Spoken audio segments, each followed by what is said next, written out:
আমি আমার অভিজ্ঞতা দিয়ে যেটুকু বুঝেছি, কিছু কিছু মানুষের ক্ষেত্রে না তিনটে জিনিস একসাথে থাকে না। কোন তিনটে জিনিস বলছি। একটা সময় হয়তো তোমার হাতে সময় আছে, শখ আছে, কিন্তু অর্থ নেই তোমার সেই শখটা মেটাবার জন্য।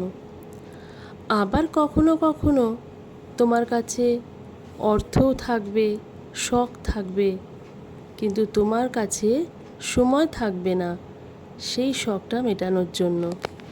আর সব থেকে যেটা প্যাথেটিক বলতে পারো, তোমার কাছে অনেক সময় আছে, অনেক অর্থ আছে, কিন্তু সেই শখটাই তোমার থাকলো না সেই শখটাকে পূরণ করবার মতন। আর অবশ্যই ঘুরতে যাওয়ার পার্টনার যদি তোমার মনের মতো না হয়, তাহলে কিন্তু ঘুরতে যাওয়ার মজাটাই একেবারে নষ্ট হয়ে যায়। হ্যাঁ, বলতে এতটুকু দ্বিধা নেই, আমার যিনি লাইফ পার্টনার তিনি কিন্তু কোথাও ঘুরতে যাওয়ার পার্টনার আমার হলেন না এখনো পর্যন্ত। তিনি ঘুরতে ভালোবাসেন কি ভালোবাসেন না সে প্রশ্নে নাই বা গেলাম, কারণ যখনই কোথাও ঘুরতে যাওয়ার কথা হয়েছে এমন একটা অজুহাত সামনে দাঁড় করিয়েছে, সে অজুহাত ভাঙার স্বাদ বা সাধ্য কোনোটাই আমি কোনোদিন দেখাইনি। আর সত্যি কথা বলতে আমিও যে ভীষণ ঘুরতে ভালোবাসি তাও কিন্তু না। আমার বেশ মনে আছে আমার বিয়ের আগে বা পরে, যেহেতু বাপি ভীষণ ঘুরতে ভালোবাসতো, মা বাপি অনেক জায়গায় যেত, কিন্তু সব জায়গায় আমি কিন্তু যেতাম না। আমি বাড়িতে থাকতেই বেশি পছন্দ করতাম। তখনও যেমন ঘুরতে যাওয়ার শখ ছিল না, আজও যে খুব একটা শখ আছে তাও কিন্তু নয়। তবে হ্যাঁ, মাঝে মাঝেই একঘেয়েমি সংসার, একঘেয়েমি কাজ, এই একঘেয়েমি কাটানোর জন্য মনে হয় কোথাও একটু কদিন থেকে আসি। আর বলতে পারো মেয়েদের বোরিং লাইফ, ওদের তো একটা করে পরীক্ষা শেষ হলেই একটু চেঞ্জের দরকার হয়ে পড়ে। তাই নিজের একঘেয়েমিপনা দূর করবার জন্য আর মেয়েদের একটু চেঞ্জের জন্য আমরা দুই বোনে মিলে প্ল্যান করে চলে গিয়েছিলাম দার্জিলিংয়ে। তবে হ্যাঁ, এই দার্জিলিং ট্যুর প্ল্যানটা সম্পূর্ণ আমার মেজ বোনের। টিকিট কাটা থেকে শুরু করে হোটেল বুকিং, ওখানে গাড়ি ঠিক করা, সবটাই কিন্তু ওই করেছে। আগে তো সত্যি কথা বলতে কি মেয়েদেরকে নিয়ে কোথাও যাব সে সাহসটাই হতো না, কিন্তু এখন মেয়েরাই উল্টে সেই সাহসটা যোগান দেয়। আর একটা কথা তোমাদেরকে বলি, এবার যদি আমাকে কেউ জিজ্ঞাসা করে তোমার কি ভালো লাগে, পাহাড় না সমুদ্র, আমার ভালো লাগার জায়গা থেকে পাহাড়টা চিরতরে বাদ পড়ে গেল। কেন জানো? কারণ দার্জিলিংয়ের ওই সামান্যতম চড়াই উতরাই পথটাও আমার শরীর নিতে পারছিল না। একটা ছোট্ট পরামর্শ দিই কেমন? যদি তোমার কাছে সময় থাকে, তোমার শখ থাকে, তুমি অর্থের জন্য পিছু হেঁটো না।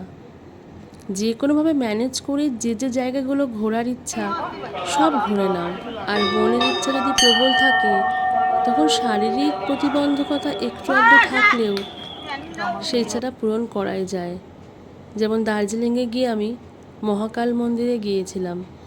সত্যি কথা বলতে কি, সকালবেলায় স্নান করে একা একাই চলে গিয়েছিলাম মহাকাল মন্দিরে, কাউকে না বলে। আর দার্জিলিংয়ে আমি যখন এর আগে গিয়েছিলাম তখনকার দার্জিলিং আর এবারের দার্জিলিং অনেক তফাৎ। আমার তো প্রচণ্ড ঘিঞ্জি, কোলাহল এইরকমই লেগেছে। যাই হোক, এটা অবশ্য ব্যক্তিগত মতামত আমার। দার্জিলিং থেকে যখন শিলিগুড়িতে আসলাম তখন আমরা চলে গিয়েছিলাম এক ভাইয়ের বাড়িতে। যাওয়ার মুখ্য উদ্দেশ্য ছিল ভাইয়ের যে বাবা আর আমার বাপি দুজনই ছোটোবেলাকার বন্ধু ছিল। আর সেই কাকু যখন শুনলাম ওখানে আছে অসুস্থ অবস্থায়, খুব ইচ্ছা হলো একবার দেখে আসার।